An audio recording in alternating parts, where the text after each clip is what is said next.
All right. We are back, ladies and gentlemen. The Best Damn Sports presents the New York Power Hour. We are back from our holiday slumber. Boys, it has been a long time coming. I missed you guys. How was your holidays and how's your new year started off, guys? Well, speaking for all of us, we missed you too. Hope you had fun out doing your family stuff. I think both of you had some nice, busy holiday action going on, leaving the home, right? For both of you. One traveling out somewhere, one going on a cruise or something like that. Multiple cruises in one or something like that, I heard. I heard a lot I of stay on stories. land. I don't know about you guys, but cruise is not for me. I think this was my last cruise. I think this is the last time I'm going on a cruise. Do you Um, not like cruises? no, I like cruises. I don't know. It's the herding of people that it just got to me this time. It was just like I felt like one of many worker bees just moving in the same direction as everybody else. Like it just I don't know. I think I need to start vacationing differently. I don't know, man. We went to Montana for 16 days, and then we got back for 2 days, and then I had to go to my folks in Indiana. It's like I'm just ready to sit at home for a while. I'm over all the traveling. Did I'm glad you to be home. did you get back and you were like, I'm kind of ready to go back to work, right? Like, No, no, okay. That's how I no, Because felt. Like I that's will how I because felt. say, I I didn't was get I'm like, any going to time be. off really. Like I was off because I was in Montana for 16 days, but like when you're visiting the in-laws and stuff like that, like it's not like you're just sitting on your couch watching TV. I wanted some time to just chill and do chill. nothing. Yeah, So that yeah. it was a little bit rough. Steven saying that it's called a resort. I agree. I'm totally all about the resort life. I love going to the DR or wherever to spend some time at a resort. I'd much rather do that. I I've see never your actually. Rangers Oh, shirt, Luke, and I have to bring up hockey first because we didn't even.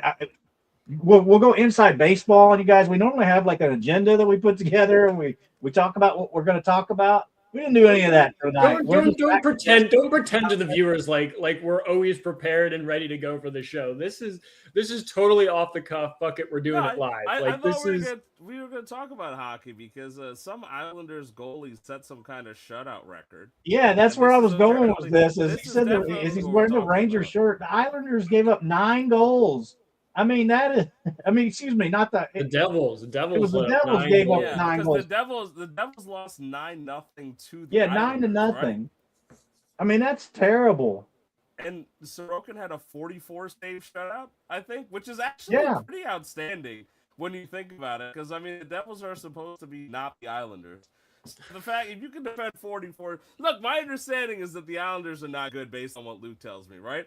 So if you walk into Islander County and you're the Devils, and the Devils are supposed to be good, and you got a 44 save shutout, you get blank 9-0. Yeah. I mean, that's not a fun game. Right now, most of New York sports is not looking good. The Knicks lost to the Pistons when they were supposed to beat them. They look tired. I don't know how the Rangers are doing, so I have to ask Luke, and objectively, you've got to tell me whether or not they suck. No, they Rangers saw. Rangers are not good. You win in South Beach. You beat the Panthers, Stanley Cup champ Panthers. Um, Oh, I that would was a even go good as far game. to say it was John it Abad was had 2 goals, I think, right? yeah it Or was was no it it was a a it classic? was a it was an absolute spanking of the Panthers, but just anyone else. And when we play at home, we just forget how to play hockey. Shusterkin's hurt right now with what they call lower body injury. Hockey Um, is so vague, man. right, it They could don't I give you he could have any he could have information. he could have pulled his groin, or he could have got shot in the foot. Like we don't Yeah, know what it is, hockey but injuries are so funny for me because when I was playing fantasy, I come from NBA. You got day to day. They'll be like, "Oh, the guy has a sprained ankle." I'm like, "Okay, sprained ankle, maybe 2, 3, 4 days." Like yeah, it's generally something you can kind of prognosticate off, right? And it'll just be like upper body injury. And it's literally could be like the guy had his lung punctured and was beat up and shot, or yeah, like he might have bronchitis. We don't know, and it's yeah. just like he's Yeah, gone for like nothing. forever. And I don't understand how you people do this because that cracks me the hell up. I'm not over that. Still, No. the idea. No, and then like you look at baseball on the other side, and it's like yeah, he like pulled his thumb. He's gonna be back in exactly 44 days. Like we know the exact day he's coming back, and you can in plan. baseball, I can tell you where and who's doing the surgery and what ligament got removed. Yep. Like, oh, what doctor's Dr. doing James the work? What Koch or cadaver it something. came Yeah. from. Yeah. And it'll be like him, and we'll know like the doctor's family story and everything, and the level of Tommy John that he had, what ligament got removed. Like it's really funny going from that to doesn't feel good. He'll miss 6 weeks. What? Yeah. I maybe, and then like out of nowhere, 2 weeks later, it'll be like, oh, by the way, he's practicing. He's on the ice. He's starting today. I'm like, how do you? What am I supposed to? I'm not doing hockey fantasy for this reason because I just do not have the time to do it. But no, I mean, I saw it was one of those like Winter Classic type games. I know the Rangers, so I did watch that game because I was like, you know, let's try to learn a little hockey for the sake of hockey discussion. And the Rangers played well, so that was fine. That Islanders game was pretty good. I otherwise don't know what the hell's going on with the league. That much I can give you. I mean, I gotta say, I'm pretty surprised that the Islanders right now, they got 52 points, second place in the Metropolitan Division. I didn't see this coming out of the Islanders. I didn't expect them to be a playoff team at all. And right now they're comfortably in the playoffs in the East. So no, I don't think anyone really expected them to be a playoff team. You had the first overall pick, Schaefer, who's I think 18 years old, and he's playing like a 10-year vet in the league. So he looks really great for the Islanders right now. But no one really thought that he was going to be the difference maker to get them over the hump. Especially because that draft was supposedly a weak draft. It was like the worst year to get the number 1 overall pick in a while. Yeah. It's turning out. No, the Islanders have been a big surprise. Devils no surprise. Without Jack Hughes, the team falters. I mean, that's never healthy though. Like, I mean, we got to address that. Like, he's never healthy. No. I mean, yeah. I mean, that's something that needs to be weighed by the Devils GM. Again, the team comes and goes with Jack Hughes. If he's not healthy, if he's not in the lineup, the team's not playing well. When he's in there, they are season last year. Yeah. I mean, they're a top tier team when he's in the lineup. When he's not, it's 9-0 to the Islanders, right? So they're on a slide right now. Rangers. I mean, the Rangers can't find their footing, and it's really frustrating as a Rangers fan because you'll watch them win like 2 or 3 games in a row, and then they'll lose 2 or 3 games. Like we just can't get like that 5-game stretch. That 5-game stretch to just kind of get yourselves out of the hole. It just seems like it's teetering back and forth. The momentum always ends when you have to go back home. They just can't score. They can't score at home, but they can play on the road.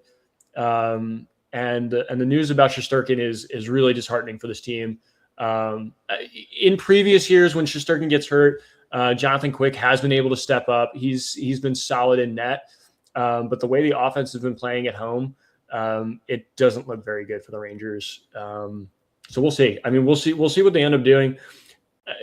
Deadline comes around. I'm sure there's going to be Artemi Panarin talk about moving him. His contract's done at the end of the year. And if you're not in playoff contention, I see no reason on keeping Panarin. I don't see him as a long-term asset for this team. If you're missing the playoffs 2 years in a row. He's a phenomenal player. I think he was probably one of the best signings that the Rangers have ever had. And it sucks. It sucks that the last 2 seasons of his career with the Rangers is just going to be nothing. Just no incentive. No incentive is all for the playoffs. So we're definitely going to start hearing those discussions as the deadline approaches. I have a hockey fan question for you. So I'm watching the Islanders game from before, and I saw Tony DeAngelo playing for the Islanders. He had a goal in that game, right? And the only thing I know Tony DeAngelo for was being the guy who had the burner account, and he was just yelling at Rangers fans being an asshole, right? Yeah. And so is hockey kinder to burner accounts than other sports? Because we see in baseball that Eric Chavez hasn't been rehired, right? And this is both whimsical but a legitimate point, right? Eric Chavez has not found a new job in the MLB, but everyone else who the Met staff has let go of has found a new job, except Eric Chavez, right? And that burner account seemed to be something that was a big deal in the New York sphere. Now, we know Tony D'Angelo was doing it a few years ago. He immediately got back up with, I think, the Flyers. And then Yeah. he's with the Islanders now, and I don't know if he's necessarily good, but he's still falling upwards. Like, he's found a position to play, right? Dude, was it this big a deal? Like, when he did this and people were just mocking it? Like, did they not care? Or, like, is it because he's a player, not a coach? Yeah, yeah. So the first thing is one, he's still a good player. He's still a solid second, third line defenseman. He's still very good on the power play, which is valuable. The issues that he's had off the ice obviously has reduced his market. So he comes in at a lower cost, even for a second or third line defenseman. So that becomes attractive for teams to, incentivize them to sign him. Whereas Eric Chavez is, the hitting coach for a team that underperformed throughout the season at the plate, had one of the biggest, monumental collapses in the second half of the season. That doesn't seem very attractive if I'm another team, along with the off the field antics with Eric Chavez. So, to look at them comparatively, I think Tony D'Angelo on the ice, offers a little bit more than what Eric Chavez can do in the dugout. That's what I was trying to figure out, like under your head, like if you had to quantify it. Or we're taking Tony D'Angelo over Eric Chavez, so we're not doing Eric Chavez any favors here. No, but I think maybe I'll kind of shed some light on this a little bit more. I think I would go as far to say that fans dislike Tony D'Angelo more than they dislike Eric Chavez. I think that's and from Rangers fans too, because I sat in game 5 of the Eastern Conference semis, was that 2 or 3 years ago, and I was up in the nosebleeds and everyone was cheering "fuck you, Tony," every time he touched the puck. Like, that's how much he is disliked. Like, I know Peter absolutely despises Eric Chavez. But he is a very small population of Mets fans who dislikes Eric Chavez. It is universally Rangers fans do not like Tony D'Angelo. I feel like now you're just lying through your teeth, right? Because you're well aware of the fact that most Mets fans were losing their minds over Eric Chavez being fired. They were very happy. I think they were very happy, but I think if Eric Chavez showed up in a different uniform as a coach on a different team, I don't think they're going to be yelling "fuck you, Eric." But who knows? I wouldn't put it past them. This. I just wouldn't put it past Mets fans to turn around and say, "Hey, we remember the mean things you said to us on Twitter upon burner accounts." But you know what? I take all this back. I take all this back because I forget that the New York Mets are in New York, and the New York Rangers are also in New York. So we're talking about New York City native people. Like, this is right. This is what we do. Like, this is what we do. D'Angelo ends up going from the Rangers to Philly and then the Islanders. Like, if I was a Rangers fan, I feel like I dislike him more for that. No, because, if Eric Chavez it wasn't. I'm going to support the Phillies and then I'm going to go to the Yankees. Like, we would not really. We'd kind of be like, you know what? Maybe we should have killed this guy. Like, maybe we should have just got rid of him off the face of the planet. No, I think it goes a lot deeper with D'Angelo. It's not the fact that he went from the Rangers to the Flyers. It's the fact that he had issues with players in the locker room. It was well known that he did not get along with a lot of people. So did Eric Chavez, to my understanding.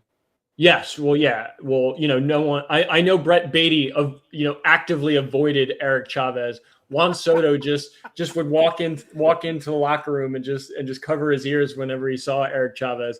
Like, I know that existed for the New York Mets. With Tony D'Angelo, it was very, and he had altercations with players. I know he had altercations with Georgiev, who was the starting goaltender at the time. Yeah. There were a lot of altercations with D'Angelo. I think he got into it with the head coach. I can't remember.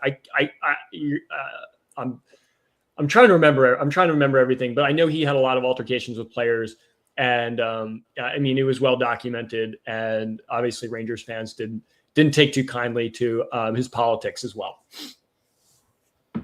Yeah, but I guess it just made me laugh seeing the name because I feel like we've gotten, if I had a nickel for every time we had a guy get fired off a team, and part of the reason was he was let go was because he had a burner Twitter account and he was part of a New York sports organization, I'd have 2 nickels already, and it's not much, but the fact that it's happened twice is still funny as hell. And that's all we've got. Especially if they get caught. I mean, the thing is, a lot of these guys I know have burners, and I think it's really funny because there's some guys in the world, like Kevin Durant, who doesn't need a burner. He'll just fucking flame you on his regular account, and he'll just get in trouble for saying dumb things on his actual socials. But I respect that, right? But yeah, I respect that a lot, actually. I'm fine with that. There's a team burner account like that probably gets passed around, so I just think it's really funny when there's like no effort put into it. Like Eric Chavez's burner, like for me, right? If I had a burner account and I was a sports player, I would make an effort to distance myself from the team. Like Chavez's burner account was like Mets fan and like his number when he played ball. Like Tony D'Angelo's burner was like New York Ranger and some numbers, and he'd only be commenting on like, come on, like you gotta. It's not like if I was on the Yankees and I had like a Yankee burner, like you got to at least put some effort into it. If it's just like like Steinbrenner 49 or something like that, and it's like, we think this is Hank Steinbrenner's like like burner account, and be like, huh? Yeah, maybe. Like you come on, you guys get paid millions of dollars. You can't like at least use random name. Like do something like just put like person from New York or something. You don't need to make it the team name. It feels like they compulsively have to be like, well, I've got to hide this from the team. I play for the Rangers. I'm in New York. I use the number 44. Let's do New York Ranger 44. Nobody will know it's me. Nobody. Listen, Ram. We were blessed. We were blessed with creativity and personality. They were blessed with athleticism and good looks. Just we missed out on those 2 things. They get. Hey, I want you to shut the hell up about not being blessed with good looks. I'm not gonna. This is a new year. We're not lying on this podcast. All right. Peter's home resting, sick. Probably. I know. Well, Peter's not here. Peter is the one that's holding up the good looks on this podcast, and he's not here. Take care of the basement and get well. We have a former MLB player who has asked you about how your jawline was so sharp it could cut glass. All right, a former Yankee at that. A former Yankee. We have video proof of him saying. I think they're all former Yankees at this point, though. They might all be. I mean, are the Yankees going to sign anybody? No, it's like I would have used Eric Chavez to pinpoint something's going on in baseball, but Luke and I can talk about this. It's probably why he's drinking alcohol right now. The Mets and Yankees aren't doing shit, and the funny thing about the Yankee side is that they get to watch the Blue Jays stock up the cabinet. Well, right? Wait. Hold on. No. If the Blue Jays get Tucker, it's over. No, hold on. Hold on. Let's pump the brakes here because you're doing this thing again like you did the last 2 weeks of the season. And you're trying to group the Yankees and Mets together. Don't sit there and say the Mets aren't doing anything. We have made signings. You're right. The Mets have been doing things. The Mets have been doing doing actually haven't done anything. You're right. The Mets have done things. They traded someone. Right. We got Polanco and things. You're right. I think the Yankees. Yeah, Polanco actually was a pretty good signing. So Yarborough, right? I mean, Yarborough's still your best. I'm not saying the Yankees. The Yankees are absolutely doing nothing. There has been nothing done this offseason. But we're not going to sit here on this podcast and say that the Mets have done nothing. Because the Mets have done things. They haven't done much. They've subtracted a lot. They've kind of sat there. They added Devin Williams. They added Luke Weaver. They added Jorge Polanco. They just raided the Yankee bullpen. They added the Yankee bullpen. And wait, hold on. We haven't even addressed this yet. We haven't addressed this yet. They traded away Jeff McNeil. I forgot Luke Weaver was on the team until you said it 5 minutes ago, and I feel so bad because I was like, "What do you mean?" I'm like, "I know we signed Devin and we have Polanco and like we traded Nimmo, we traded McNeil." I forgot Luke Weaver was on the team. I feel like such a jackass. I'm so sorry. If Polanco can stay healthy, which has been tough for him in his career, like that's a potential. He's a great hitter. Okay, so I think so the questions with Polanco are 2 things. Obviously, it's health because he's always been a very effective player when he's healthy, right? But as of right now, we still have no idea what Stearns' master plan is. And if it was supposed to be Polanco playing first base, you're still taking a guy with a below average glove and hoping he can figure it out at first, right? Which is not necessarily a good thing. I want to believe there's more to it. I mean, there was a report that came out today that said, like, hey, the Mets are still interested in free agent starters, both through the actual free agency market and they're looking into trades. But then you see the news of like Edward Cabrera being traded. Granted, not a price that I wanted to match, because the Marlins got the Cubs to give up Owen Cassie. Especially for a guy that might get hurt tomorrow. Right, that's actually a pretty great return for the Marlins, I have to be honest, especially because Owen could be a legitimate power hitter. I mean, they've got Stowers, they've got Cassie, like they've got a lot of power in that lineup. You know, I hate to like point it out because it's the Marlins and I don't want to think about it, but like they're building a lot of young power within their lineup, and it's very. He's got a lot of controllable swing and and miss, cheap. though. I'm not a He Casey does. I mean, I feel like with Stowers, it's almost kind of redundant because you're kind of doing the same thing over there. But I've always liked Cassie as a prospect. I think, at least on paper, it's a good return for EdCap, right? Because that's a solid prospect. I mean, if you look across and you look at something equivalent on the Mets side, they wouldn't have made that deal, even if you consider you might have had to pay a premium for in division or not. But they talked about making trades for these guys like Peralta. There's rumors the Mets and Yankees are in, and earlier in the year, Jeff Pontus talked about the fact that he thought it was a done deal with the Braves, right? So, and the Braves are interested, the Red Sox are interested. It's just, I gotta be honest, I'm working with the understanding here. I've talked about this a lot, that the Mets have a pretty tight camp about what they're actually doing. And although Will Salmon seems to be everybody's favorite boy right now, where he finds out all the news ahead of a lot of the rest of the guys, it does feel like the Mets are keeping real quiet about what they're actually doing. So all these reports don't really do much to me in terms of if they're coming out of the Mets camp. The stuff that does interest me is the fact that the recent report from Rosenthal that said that the Blue Jays might be trying to go after Tucker instead of Bo Bichette. Bo Bichette might be available, right? I mean, we have talked a lot at ends about Bichette potentially being an option for the Yankees.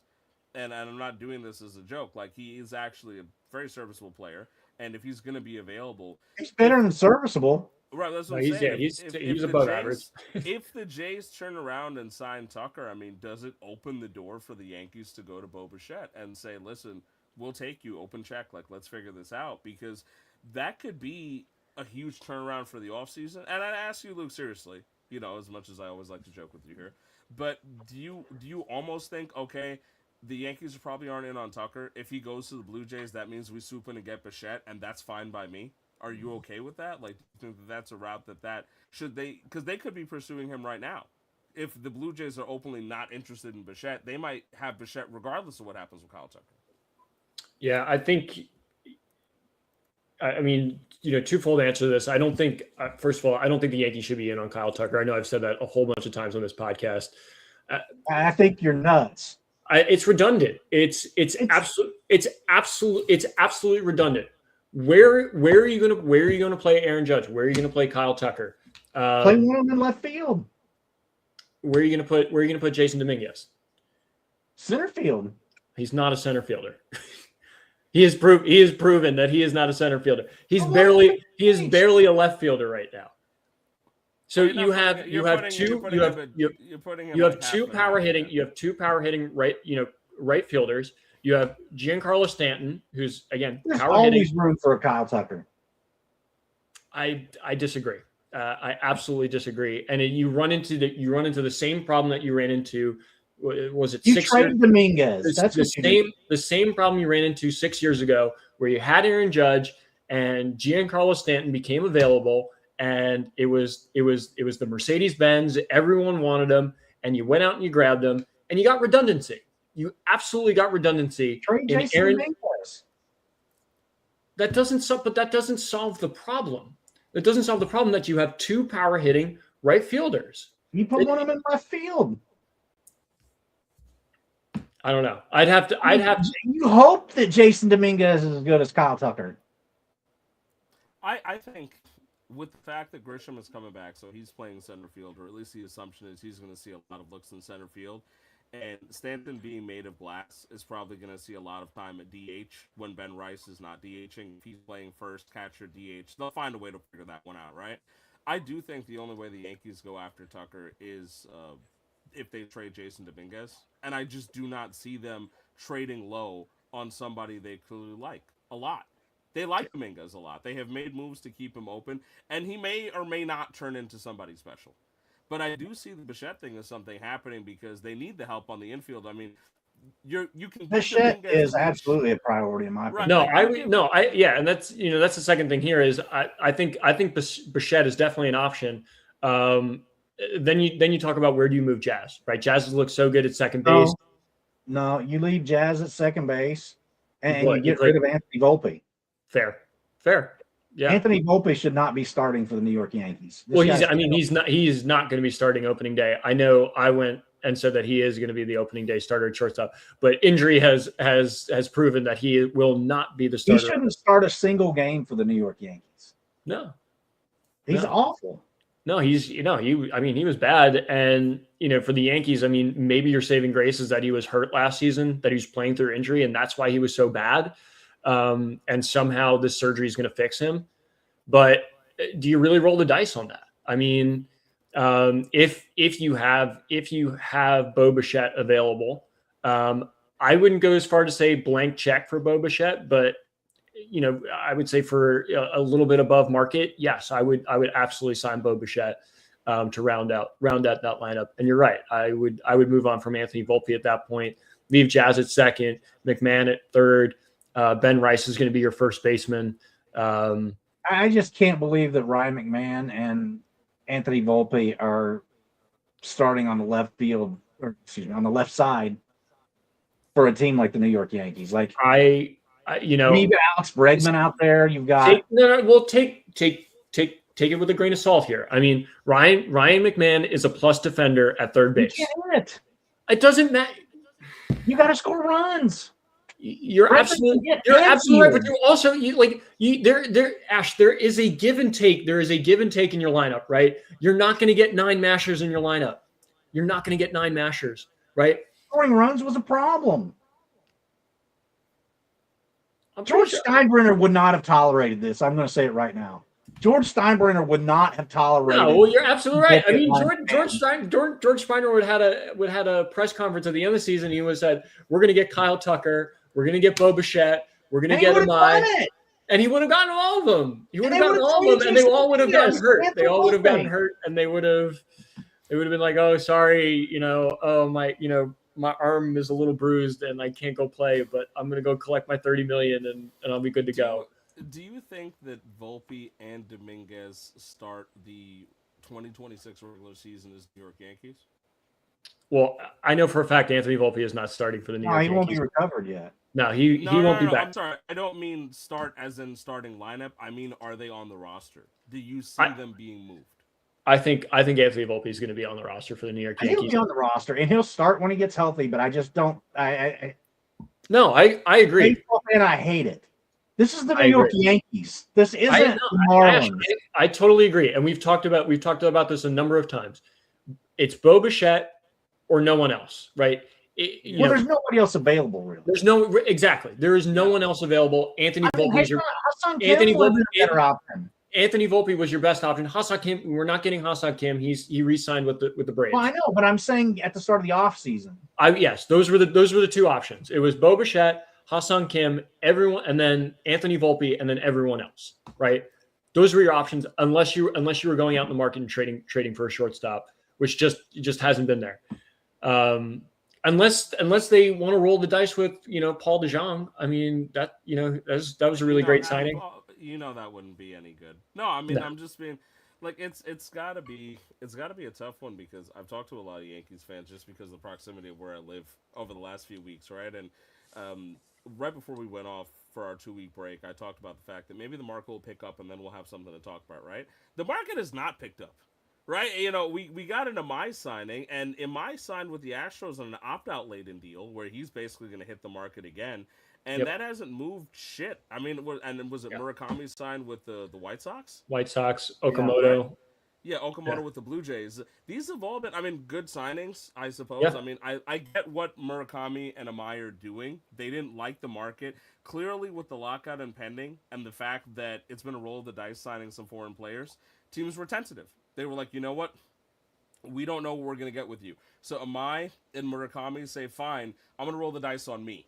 I'm going to take a low-pressure deal with the White Sox in Murakami's case, and if he mashes, he's going to be able to hit the market when he can still secure a huge contract. Same thing for Amai. If he pitches well for the Astros, great situation, great organization, high-tech organization, right, that is going to help you show the best of your abilities. You're going to have a chance at the free agency market again when you've proven you can pitch stateside. Okamoto goes over to the Jays, who are trying to be full-on contenders. I guess he's going to be playing third or first for them, back and forth, so they'll be fine. Obviously, first is covered mainly by Vlad if they don't have him at DH, but he'll be in there in the middle of the infield. They might sign Tucker, but that means Bichette's probably gone. But that's about it that we've heard from Yankees' pursuits of things right now. It feels like there hasn't been much going on, and it's been weirdly quiet on the Mets side too, because we've heard the same type of stories. Like the Mets and Yankees are interested in Bellinger. Scott Boras wants a 7 or 8 year deal for Bellinger, right? Woohoo. Okay. That seems to be not happening because we're about a week into January, into the new year. The winter meetings are a month past, and the big fish on the market are still there. Kyle Tucker hasn't signed, and we're a month after the winter meetings. Cody Bellinger hasn't signed. Framber Valdez, who I don't even want on the Mets or the Yankees, hasn't signed. Yeah. Right, and these were the top names for the market going into the offseason. And it's just a little weird. I assume that the lockout has something to do with it, but it's odd, isn't it, boys? Like, this is just so weird to me that I would think we took 2 weeks off, and I thought, okay, we're going to have a big sign to talk about. And I mean, kudos to the Blue Jays for continuing to freaking acquire people, right? Because they are clearly looking to push forward. Somehow they've decided that because they made the World Series that they're a real contender, and I respect them for going for it. But it feels like that's one of the only teams that's doing much outside of the Dodgers signing Diaz. Right? It's weird, man. It's really, really weird. Yeah, Yeah. it is really bizarre, man. I guess I'm disappointed because I feel like both of these teams have some glaring holes, and like they have the resources to plug them, and there's expectations right now on both of them. It's not like either fan base is just going to be expecting a rebuild, or maybe a bridge year is what I've heard it called, right? Before as well. But like both of these teams, they've got to go now. I mean, what year is this of the Cohen tenure? Is this going to be year 4? And he said what, 5-year plan? Yeah, that was like 5 years guaranteed a World Series. Like, clock's ticking, man. Yeah, because he took over in full before the 2021 season, so this would be 4 or 5 years in. I mean, this is 2026, so yeah, it's one of these frustrating things because there's clearly resources there. Clearly resources there for the Mets, but there's still just confusion as to how Stearns is operating, because all we see on the Mets right now is that Alonso is gone. Right, and emotionally, I didn't like that decision, but from a baseball perspective, I didn't like that decision. Okay, cool, you got Polanco, he can hit. That's fine. I don't dislike that at all, right? But you still need another bat in that lineup. You still need someone to patrol center field who can hit the ball. You need another starter because we piecemealed the rotation for a bit, and we got real cute about it, and then it bit them on the ass the second half of the season. I understand having faith in some of your guys, but you cannot go into a season with the resources the Mets have and expect that the rookies are going to carry the load. You just don't know what you're getting from some of these guys. And right now, I mean, maybe Mark Vientos is playing first base, Brett Beatty's playing third, Polanco's DHing, and you don't really have a center fielder. You got rid of the guys you wanted to get rid of. You moved Nimmo. You moved McNeil, right? I mean, Diaz and Alonso weren't there. Fine. You broke up the core to an emotionally damaging extent. These guys aren't here anymore. And you're starting over. Fine, but you still need to supplement them with something, right? And in terms of the free agency market, I've talked about this a lot. I am not a big Framber Valdez to the Mets guy. I do not want to see that happen. I do not think he can emotionally handle it. I don't think he can emotionally handle the Yankees either.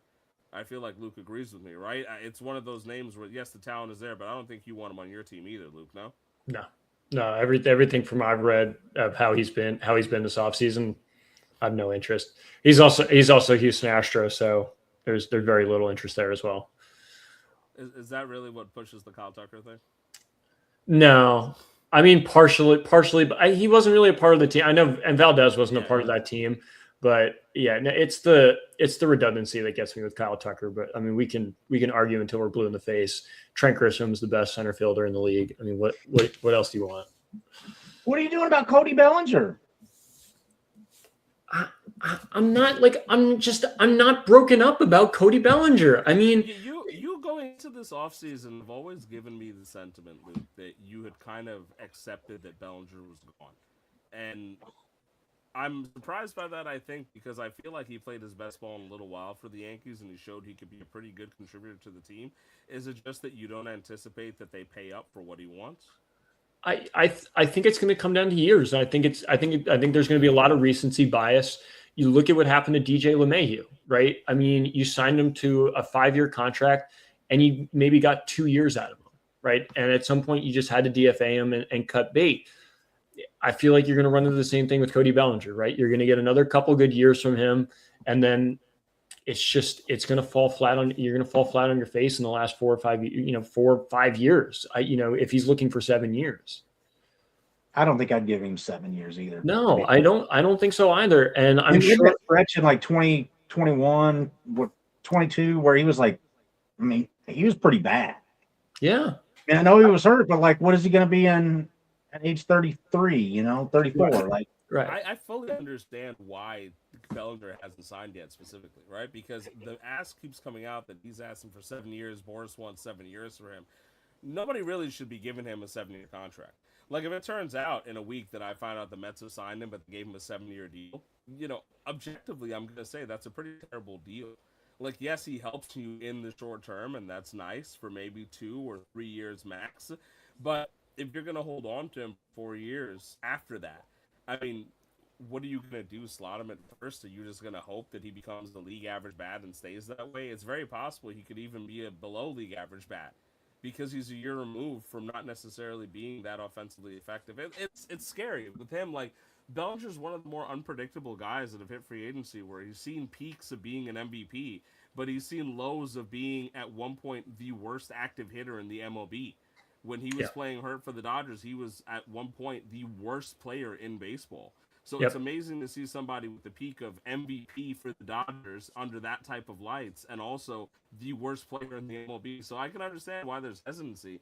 The one thing that I like him for really is the fact that his glove has stayed consistent all throughout, and he can play center and first base. So yes, I think he makes sense for the Mets, but I don't know. That's what I was getting ready to say. When you've got Vientos and Tyrone Taylor penciled in. Like, he makes sense for the Mets, but it's also a matter of, like, what leverage do you have? If a 7-year deal, I mean, if it was somehow knocked back to 5, I'd say, you open up the Brinks truck for the guy, right? Because I could manage a 5-year deal and say, all right, we're going to get 3 out of 5 good years, maybe 3.5. Sure, I could live with that, right? But 7 years, I feel like you're already assuming that half of that contract is going to be a waste. And that just doesn't seem to match up with the way that the Mets or the Yankees want to spend right now. And so that sucks. But that's also potentially holding up the market because there's still so many names that just haven't signed. And it feels weird to me because they're not getting any traction. I mean, how have we... And there's also still the prospect of a Tariq Skubal trade, whether or not that happens. If Skubal or Freddie Peralta get traded, those are legitimate aces. I mean, Skubal a little bit further out. I mean, back-to-back Cy Young. This is arguably the best pitcher in baseball right now, right? But he probably doesn't sign an extension, and a lot of teams will probably trade. I would be terrified to give him a 6-year deal too. Right, but the thing is, I mean, what are you trading for if you can't give him an extension too? Right. Because you're not. They're going to ask you as if he's the best pitcher in baseball, which he is, and rightfully so. Prospects, right? But who's doing that for a year when the Dodgers exist? I don't mean that in a bad way, but like, you're only doing it if you can give him an extension. But do you want to give Tariq Skubal a 6-year extension knowing that he hasn't been hurt yet? I don't mean that in a bad way. It's just the nature of pitching right now. There's only one team that can do that, and that's the Dodgers. Because the Dodgers are the only team that can compete with the Dodgers. If the Dodgers get Tariq Skubal, I really don't want a podcast. I don't want to have to talk about the idea. What if they get Skubal and Kyle Tucker? And Freddie Peralta. I don't think they're getting... and Anthony Volpe. Okay, now I can feel better. Yeah, I read an article today from a Brave source that says the right move for the Yankees to do would be to trade Anthony Volpe to the Atlanta Braves.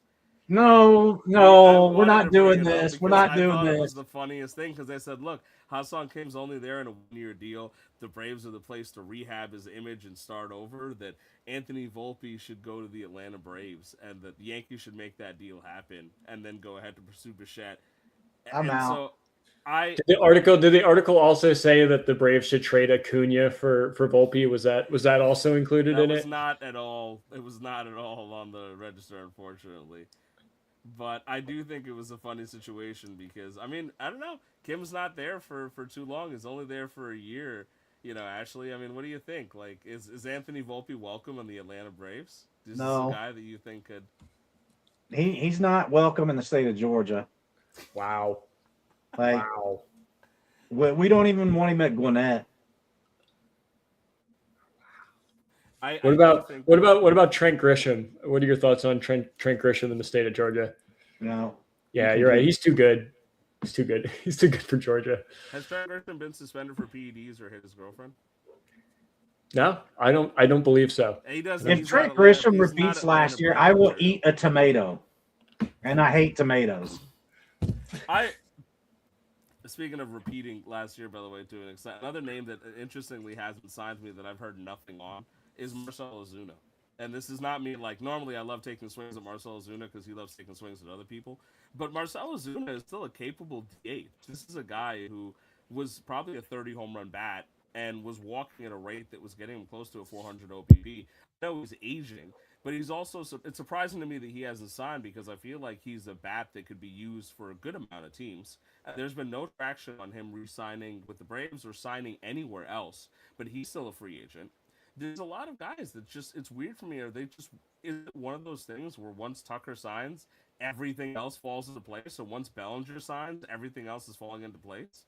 Because it seems like that's where we're at, right? Like everyone's just kind of at this kind of like Mexican standoff where they're like waiting for someone to sign so they can up their offer to somebody else and start the whole waterfall.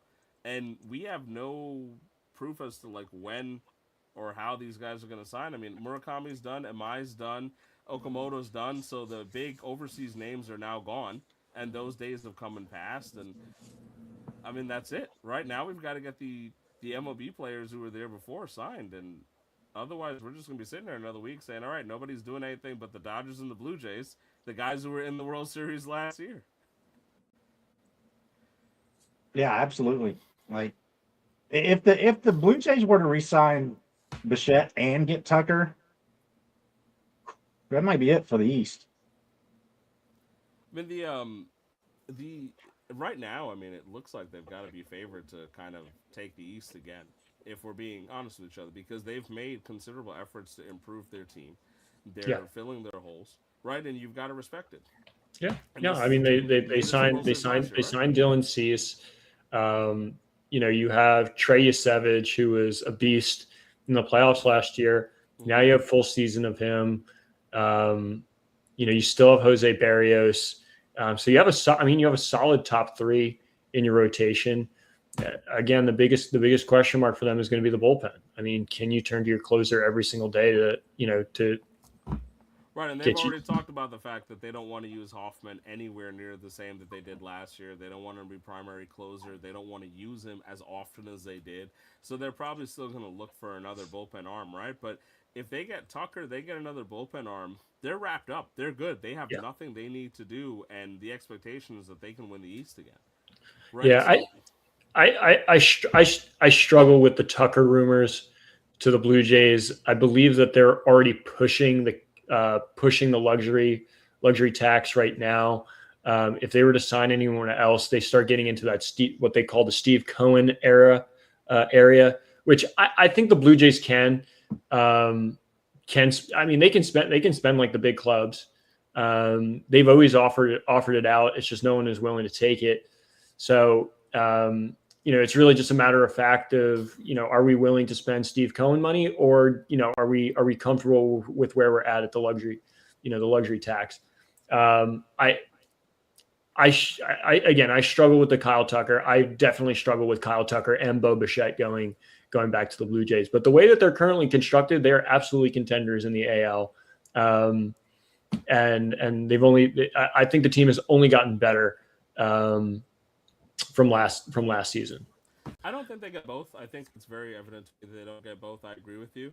I think that they sit down and they think to themselves, we've had questions about Bichette's glove. We've had questions about Bichette because he did have some bad performances a year prior. Kyle Tucker's been pretty consistent. They might just say, listen, if we're going to make one more big splash, allocation of resources, we're going to take Kyle Tucker. This is our best allocation of resources, and we say bye-bye to Bo Bichette. It sucks, but it's just a move they have to make. They use the remainder of whatever they have for the offseason to get another bullpen arm, and that's it. They're good, So I don't think they're getting both at all. But I think even the fact that we're considering that they're going to be contenders for Tucker, that they may actually be contenders for Tucker. The rumors are coming out that they are. They're making a legitimate push. It's I probably gotta the best wonder what they're offseason. going to do if they get Tucker though. Like, I mean, do Yeah, they move down there? That's the name that's been going through my head, is that you still have Anthony Santander. That's a big cap. And I know George I keep saying cap, but it's a cap hit for them. It becomes a log jam in that outfield. I mean, I know George Springer is your center fielder, but he's sort of gotten to that age that can he still play center field, right? You talked before about Varsho plays center. Yeah, Varsho plays center, and then you got Barger and Wright. Like, right, Barger's yeah, and Barger was great in the second half of the season. So again, you're creating this logjam in the outfield of Varsho, Springer, Barger, Santander, and Tucker. And you've already mentioned it earlier. I mean, Vlad is not your best fielder. You don't want him on the field every day, so he's going to be taking up a DH spot. So I don't know. I don't know if I really buy into the Tucker rumors. I'm sure tomorrow I'll wake up and I'll see on Twitter that Blue Jays have signed Kyle Tucker to 7-year $700 million contract. And if you look at their roster for what it's worth, Bichette makes more sense because yes, if you sign Tucker, you have to move Santander. And you're still looking at Ernie Clement and Andres Jimenez at your second base and shortstop positions. Yeah, right. And I think that's pretty weak. You don't want both of those guys out there. So the idea or the goal would be if you get Bichette, you get to bench one of Jimenez, or you get to bench one of Jimenez or Clement, because you don't want both of those guys out there. And if you get Bichette out there at second or short or whatever it is, Okamoto's covering third, fine. You've got a good lineup that way. You don't have to force a move of Santander. The only other thing I think that happens here is that if they're moving Santander, they might move him for like good relief pitching or something like that. Yeah. And then they go ahead and slot Tucker in, but you're still putting Clement and Jimenez out there. Now they did okay in the playoffs, and people like them, but I'm not a huge fan. And the only wrinkle that I would throw into it is that if you sign Tucker, can Barger go and play second base? Because he played shortstop a lot in minors. Third base too. Yeah, shortstop and third. So could he play second? I don't know. I don't know the answer to that, but this is another wrinkle to think about. Santander in right field and like Tucker in left or something. It's still kind of it could be a messy defensive outfield. Barger hits. He's more valuable with the bat than he is with glove, although he handled right field pretty well. So we'll see. We'll see what happens in terms of the switch around. But I think Bichette makes more sense. But I also might just be sentimental because the Mets let Alonso walk, and I'm like, you got to keep your guys, man. It's nice to keep your guys together, keep your core. So we'll see what happens there. Maybe another week we get some baseball stuff to talk about. But outside of that, and the football season's over, or at least the regular season's over for the Jets and the Giants. The Giants were nice enough to do the Jets a favor and to beat the Cowboys on Sunday and get themselves a win, which was a big deal, because the Giants would have ended up with the number 2 pick had they not done that. And because they did do that, the Jets are now up there. So I do want to kind of bother you guys a little bit on this, because this is a little interesting to me, right? I mean, let's take a look here at what we're seeing on Tankathon. These first 18 are set in stone. So the playoff stuff has to be figured out, obviously, because the playoffs will start this weekend. But a couple interesting things on here. The Jets, at least speaking for the New York teams, get 2 top picks here. They get the number 2 pick, and they're picking at 16. The Giants are going to pick at number 5. Originally, Luke and I had debated the merits of what the Giants should do with their pick. Where it falls at number 5, I think Luke might be right. You might see them just go for a receiver. Go for a Jordan Tyser, or go for a Tate. Those guys are the big names at wide receiver right now for out of college. And just pair him with Malik Neighbors and say, okay, we're going to get Harbaugh since the Ravens fired him. We're going to take Dart, we're going to take Neighbors, and we're going to have another top rookie wide receiver and just try to set the world on fire. So I do think the Giants are content at wherever they were, but had they lost, they would have had the jump over the Jets and might have been able to force the Jets to trade off. Maybe some kind of backroom New Jersey deal went on where they didn't have to do that. But this is what we're looking at, and the top of the draft, I feel like, is almost a guarantee. The Raiders and the Jets are going to go quarterback. It's just a matter of who goes where. If Mendoza's going to Vegas, or if he's going to the Jets, or if Dante Moore is going to Vegas or going to the Jets, or either of these organizations going to do something colossally stupid. What do you guys think? Ash, I'll go to you first. What are you feeling about this? I think you got to feel stronger about where the Giants are. I mean, Dart and Scadaboo are a good start to a roster, and it's a quarterback-driven league. So I think you got to feel much better about where the Giants are right now. The Jets have such a track record of terrible decision making anyway. So Yeah, I'm not sure I feel confident in what they're going to do anyway. Yeah, I'm in the I mean I'm in the same boat as Ash, and I'll piggyback off it too and say his defense is well built as well. Brian Burns, Thibodeau, Abdul Carter. I mean, those are three of the top names. When you talk about a front seven. I know I've talked about this previously. Some improvements in the secondary. Grab some vet guys. And lock that down a little bit better. I think you're sitting pretty well at 5 and grabbing either an offensive lineman to protect Jackson Dart or giving him another weapon to throw to. I think you found the emergence of Theo Johnson possibly as your tight end 1, and hopefully you have Malik Neighbors back at full health next season. Bring in another wide receiver, give him 3 options to throw to, give him Cam Scadaboo as well. It can be a very dynamic offense if they can get another playmaker. But the Jets, you don't have a quarterback. You have a wide receiver. You have a running back whose time is starting to tick. I couldn't even tell you who their defensive pieces are now. I mean, you traded away the best cornerback in the league. You traded, interior defensive lineman at the deadline. I don't know. I don't know where the Jets start, and I don't know if Mendoza and Dante Moore are really the answer for this team. I don't know if it's worth spending a pick on a quarterback. On either of those quarterbacks, honestly, I don't think that they're that good that they need to go out and take them at 2. If there are better players on the board than Dante Moore and Fernando Mendoza, I would absolutely be going after them for the New York Jets. I agree with you, Luke. And we've seen that you don't have to take a quarterback in the first round. I mean, we just saw the Saints last year took a quarterback in the beginning of the second round, and looks like they have their starter now. I'll go as far to say I don't even know if you have to take a quarterback. I don't know if you have to go take a quarterback. Go out, get a vet, get that bridge quarterback. I don't think you're going to be winning games next year. I don't think that this is a team that's ready to start. They don't want to win games next year. No, they don't. They don't. And I don't know. I know Peter sits here and he blames Woody Johnson. It probably is Woody Johnson's fault, but I look at this team. I look at what they've done to this roster, and this team is not going to win football games next year. Bring in the vet quarterback. Bring in the 4th round, the 5th round, the 6th round, the 7th round quarterback. It doesn't matter.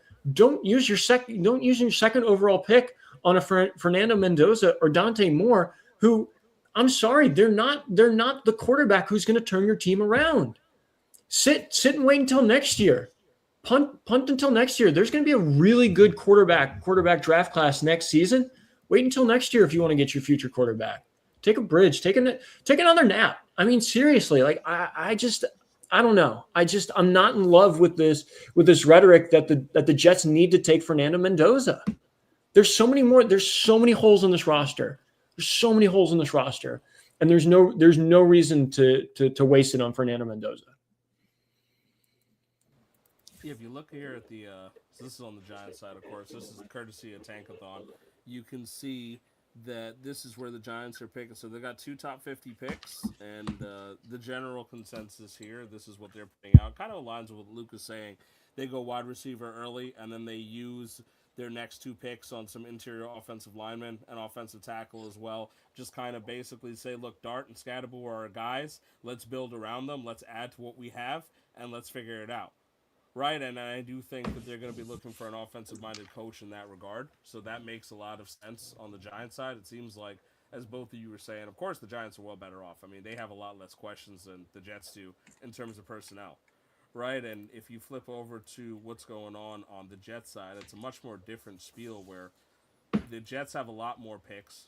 I mean, they have 4 top 50 picks. They have more picks overall, right? 2, 16, 33, 44 because of the trades with Indy and Dallas. So they don't have their own third-round pick, but they do have some comp picks. They have their 4th going on. And like I said, 2, 16, 33, and 44. A lot of options early on to try to figure something out. I got to be honest with you, though, I don't see how they don't go quarterback, though. Even if they don't think that.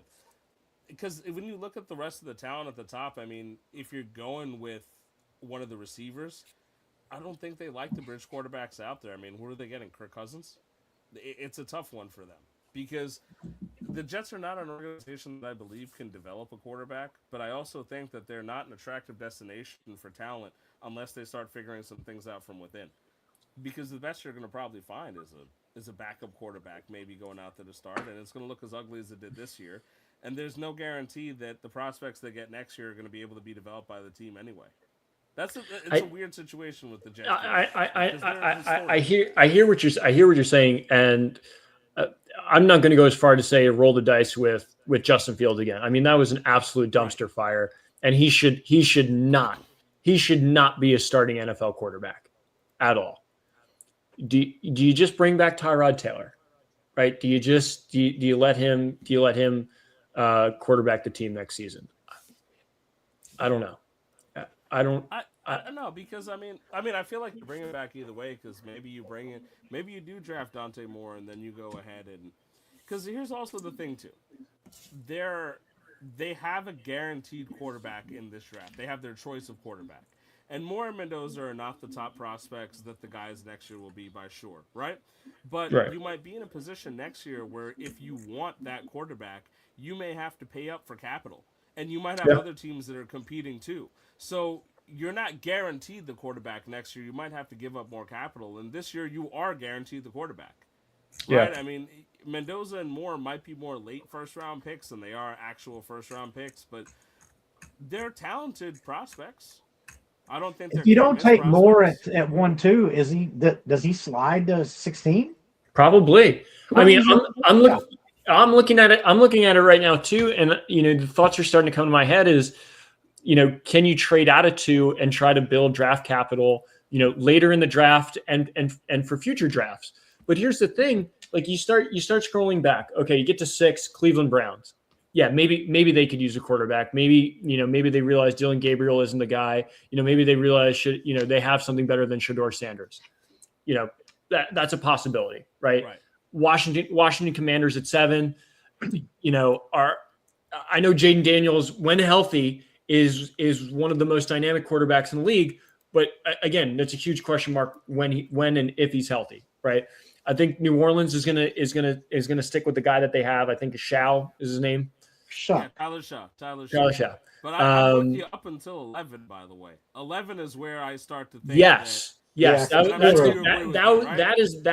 is your possible landing point in the Miami Dolphins. Are they moving on from Tua, or are they not moving on from Tua? And I think they are. I think they are. Like and I think happens, they want to get rid of Tua. And I think it affords you an opportunity there. If the Jets are smart, they're saying Dante Moore,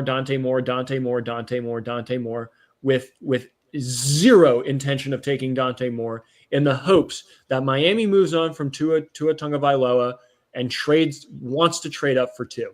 Then you take the 11th pick, you take their first round pick next year, and you probably get another draft pick, and you build because there are so many holes in this roster that draft capital is so much more important than getting Dante Moore right now.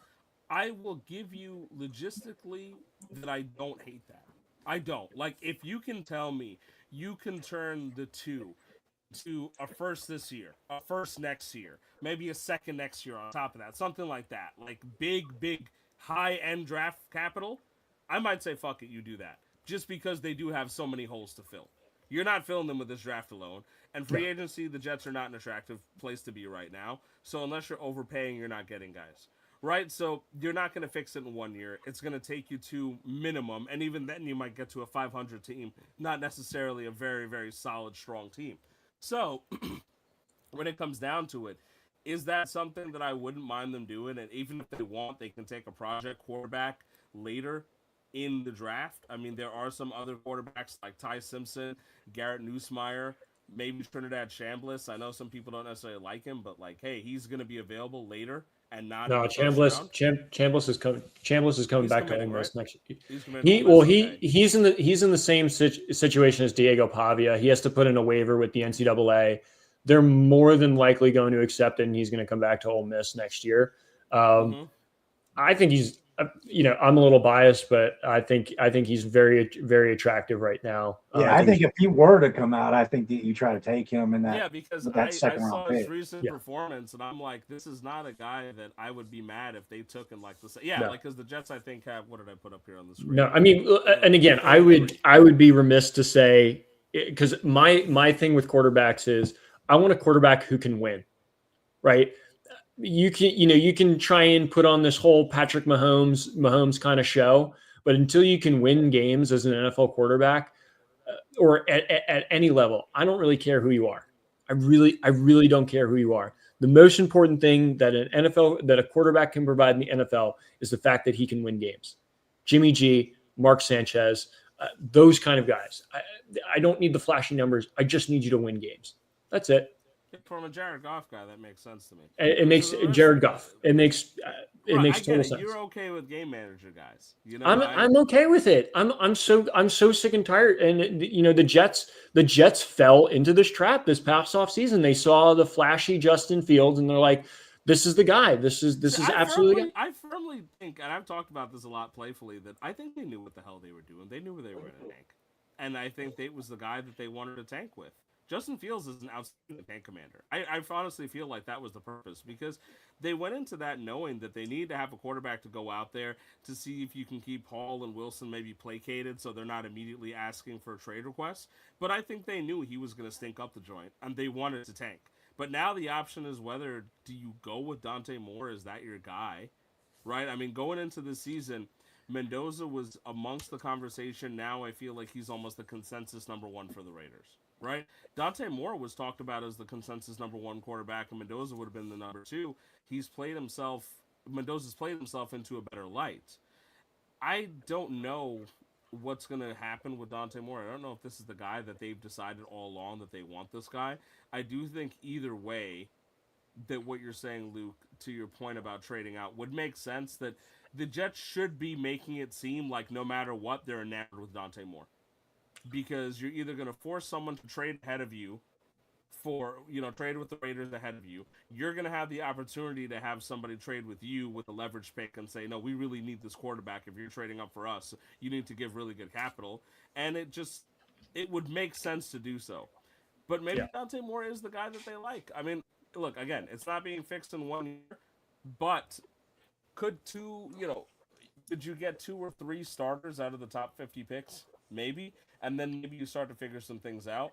But right now, I mean, one thing I will say as we wrap it up, the Jets did something historic this season, and they went the entire regular season with an extra game, a 17th game, and did not get a single interception all year.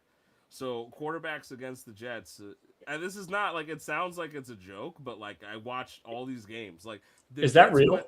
Yes, that is a real stat. I could pull this up for you right now. The New York with Jets half a season having Sauce Gardner on your team. The entire regular, you could look it up right now as I'm talking and verify it. I promise you. I am telling you, this is a legitimate stat. The New York Jets went the entire regular season with the extra 17th game and did not record a single interception throughout the entire year, which might be the only time that's happened in about 100 years in the NFL. It's certainly the only time it's happened since I've been alive. I have to publicly apologize to Peter. I know he's not here tonight, but I'm sorry. I should not have built up any hope at all for this team. I mean, that's embarrassing. Like, that's embarrassing. I don't like I've never played football in my life, but I feel like interceptions just show like your want to get the ball back. And if you're not intercepting the ball ever, it either tells me one, you guys are so uncoordinated that you can't do it, or two, you don't want to get the ball back, which is just an absolute parasite that sits at the bottom of your team, just feeding and saying, we don't want to play football. How crazy of a thought that is, by the way, right? Because that was kind of going to be one of my final thoughts, but I just want to bring it up so you guys could react to it. So the NFL first started tracking interceptions back in 1933. Since then, no team has recorded fewer than 2 in a single season. The 2018 San Francisco 49ers were the previous worst with 2. 1 fewer than the Houston Texans in 2020 and the Houston Oilers in 1982, who had 3 each. Only 2 other teams have failed to record 5 interceptions in a single season. The Jets went all 17 without a single interception. That's insane. That is absolutely insane. That's terrible.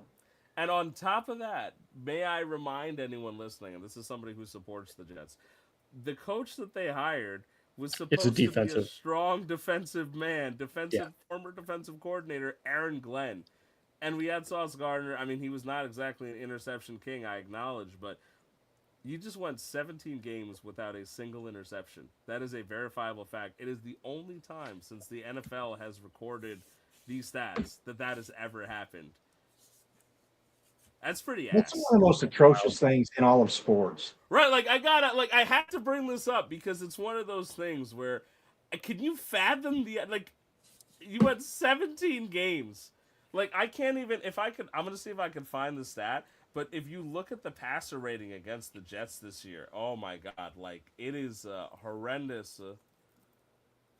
It's one of the worst things I have ever actually seen. I just hope this is one of those things that it just gets worse before it gets better, but how does it get worse than that? That is awful.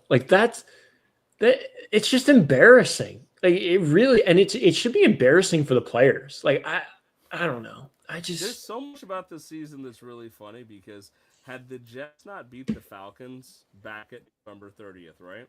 They'd have the number 1 pick in this draft. And not only that, the Falcons would actually be in the playoffs right now over the Panthers. So apparently these games are very pivotal because the NFC South doesn't know what the fuck it's doing. But yeah, quarterbacks playing the Jets, I think, with 36 touchdowns, 0 interceptions, and 110 passer rating. 38-11 yards. So close to MVP numbers, actually, against the Jets. I mean, if you had a quarterback that threw for 3,800, 36 touchdowns, no interceptions, and a passer rating of 110, you'd probably consider him for the MVP. I would absolutely consider him for the MVP. That's the Jets. So I can imagine that somebody's going to die in that locker room in the offseason, and it might be whoever's coaching the cornerbacks. But swinging off the amazing stat that I can't believe is an actual thing, we have hit our hour of complaining for the week, and hopefully we'll have something fun to talk about next week as the baseball offseason moves along, as we can actually talk about something happening for the Mets and Yankees and not just speculation. But as for now, my hopes is that our normal host alongside us, Peter, feels better. I believe he's got the flu that's been going around, so stay safe out there, everybody, because apparently it has been pretty bad. Not a joke, not sarcasm. Please stay safe. It's been kind of an annoying holiday season, people getting sick. So I wish you all the best. And I hope that you never have to watch a Jets game. Honestly, I feel like it's actually become real punishment for people. I mean, Godspeed to Peter for surviving watching the Jets as long as he and I have. I think he's been watching a little longer than me, so I've got to give him the credit here. But that's what it does to a man. It hurts. It hurts. I'm glad he wasn't here to have that discussion, because if I dropped that on him, I feel like he might have actually crashed out on air. But, yeah, there might have been something that happened. I'll bring it up to him when he's feeling better. But Luke, what do you have for me? Let's wrap up the show for the evening. Do you have anything that you want to share? Yeah, I got a couple things from college sports. Seton Hall basketball. Ash, what's going on? Ask you about that. We're 13 and 2 right now. 3-1 in the Big East. So, kudos to Seton Hall basketball. They're looking very good this year. A lot of transfer signings in. So happy to see they're doing well, and hopefully they can continue the success in the Big East. And then on the football side, I mean, hotty toddy, let's go Ole Miss. Big win, big game tomorrow night. Hopefully picking up the win and taking ourselves to a national championship and just racking up the bill for LSU. I love that. Ash, what do you got for us? Yeah, I mean, I just got to say, like the Pirates there, they're off to a good start, but you got St. John's here, still in the top 25 for the Ken Palm rankings. So I still believe that St. John's is going to turn the corner. They've been struggling a little bit, overall in the season, just kind of barely edged by, I want to say they edged by Georgetown and Butler, but they ended up winning both those games by double digits. But the loss to Providence was pretty inexplicable. In my opinion, Providence is a pretty mediocre team. But they're still hanging in there in the top 25 of the Ken Palm right now at 23rd. So we'll see what happens. They just have been a little bit underwhelming for me this year. But, I'll always be a Rick Pitino truther. All right, we're cleared off for the week. We're going to do it again next week. Thank you all for tuning in. If you took the time after our 2-week break to stop by, as always, thebestdamnsports.com will lead you to our YouTube channel where you can subscribe for free, and we will appreciate you. You can find us on X as well. Let us know if there's anything you want to see in the upcoming shows. We will be happy to oblige. For now, have a good rest of your night. Thank you for tuning in, and take care. Until next week, we'll be back, and so will Peter.